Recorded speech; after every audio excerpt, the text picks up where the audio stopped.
மத்தேயு எழுதிய நற்செய்தி அதிகாரம் 23 இறை வசனங்கள் 13 முதல் 22 முடிய. வெளிவேடக்கார மறைநூல் அறிஞரே, பரிசேயரே, ஐயோ உங்களுக்கு கேடு! மக்கள் நுழையாதவாறு அவர்கள் முன்பாக விண்ணக வாயிலை அடைத்து விடுகிறீர்கள். நீங்கள் நுழைவதில்லை, நுழைவோரையும் விடுவதில்லை. வெளிவேடக்கார மறைநூல் அறிஞரே, பரிசேயரே, ஐயோ உங்களுக்கு கேடு! ஒருவரையாவது உங்கள் சமயத்தில் சேர்ப்பதற்கு நாடு என்றும் கடல் என்றும் பாராது சுற்றி அலைகின்றீர்கள். அவ்வாறு சேர்த்த பின் அவரை உங்களை விட 2 மடங்கு நரக தண்டனைக்கு ஆளாக்குகிறீர்கள்.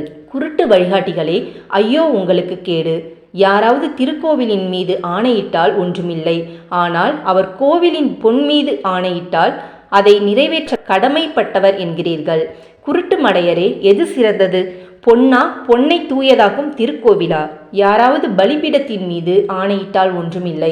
ஆனால் அவர் அதில் படைக்கப்பட்ட காணிக்கையின் மீது ஆணையிட்டால் அதை நிறைவேற்ற கடமைப்பட்டவர் என்கிறீர்கள். குருடரே, எது சிறந்தது? காணிக்கையா, காணிக்கையை தூயதாக்கும் பலிபீடமா?